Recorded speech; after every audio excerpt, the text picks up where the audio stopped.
Prinsip arbitrase dalam Undang-Undang Nomor 30 Tahun 1999 bahwa pada dasarnya terdapat universalitas prinsip-prinsip umum arbitrase yang berlaku di berbagai negara, kecuali hal-hal spesifik maupun aturan teknis pelaksanaannya yang dapat berbeda antara masing-masing negara.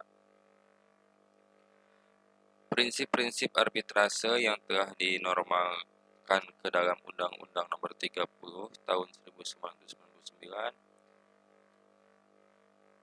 menjelma menjadi aturan hukum positif baik yang bersifat memaksa maupun yang bersifat mengatur.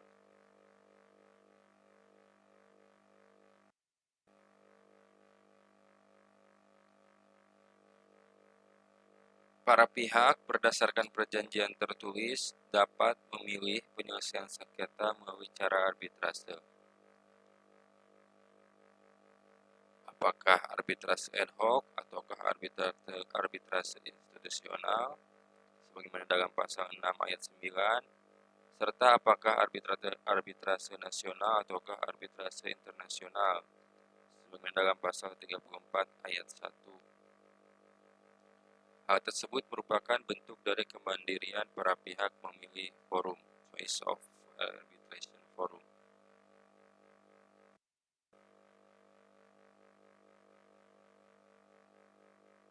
Bahwa saat ini dalam kontrak-kontrak komersial, terutama kontrak internasional, pada umumnya telah mencantumkan dispute settlement clause yang memilih penyelesaian sengketa melalui arbitrase.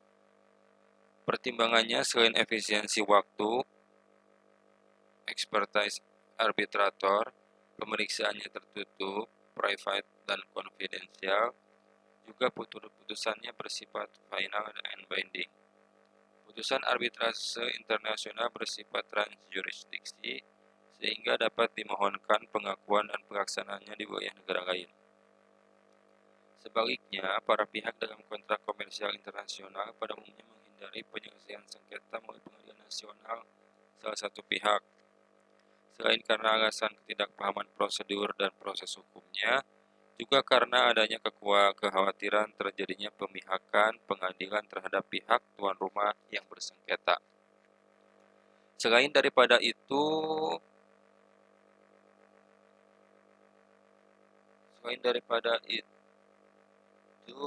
putusan pengadilan nasional suatu negara tidak memiliki efek mengikat dan efek eksekutorial di wilayah negara yang lain. Bahwa pencantuman dispute settlement clause, dalam hal ini arbitration clause dalam kontrak komersial, seringkali dijuluki sebagai midnight clause yang maksudnya merupakan klausul yang terakhir mendapat perhatian para pihak setelah mereka merampungkan substansi kontrak lainnya. Hal tersebut karena tujuan utama para pihak mengadakan kontrak adalah untuk melaksanakan kontrak itu sendiri. Mereka justru tidak menginginkan atau menghindarkan terjadinya sengketa. Karena itu, pencantuman dispute settlement clause semata-mata sebagai antisipasi terhadap kemungkinan terjadinya sengketa di kemudian hari. Meskipun sengketa tersebut belum tentu terjadi dan pada dasarnya tidak dikehendaki terjadi. Bahwa bentuk arbitrase itu sendiri dilihat dari bentuknya ada dua macam, yaitu arbitrase institusional dan arbitrase ad hoc. Prinsip arbitrase dalam Undang-Undang Nomor 30 Tahun 1999 bahwa pada dasarnya terdapat universalitas prinsip-prinsip umum arbitrase yang berlaku di berbagai negara, kecuali hal-hal spesifik maupun aturan teknis pelaksanaannya yang dapat berbeda antara masing-masing negara. Prinsip-prinsip arbitrase yang telah dinormalkan ke dalam Undang-Undang Nomor 30 Tahun 1999 menjelma menjadi aturan hukum positif baik yang bersifat memaksa maupun yang bersifat mengatur.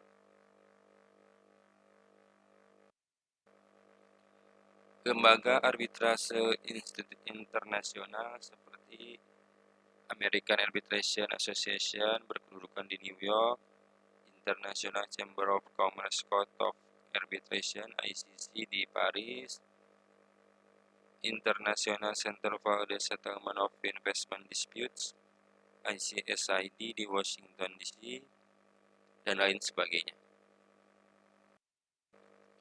Lembaga arbitrase di Indonesia tadi sudah disinggung, yakni BANI, Badan Arbitrase Nasional Indonesia, ada Badan Arbitrase Muamalat Indonesia, kemudian berganti menjadi Badan Arbitrase Syariah Nasional, ada P3BI, Pusat Penyelesaian Perselisihan Bisnis Indonesia, ada Badan Arbitrase Pasar Modal Indonesia, ada disingkat BAPMI, ada Badan Arbitrase Olahraga Indonesia disingkat BAURI.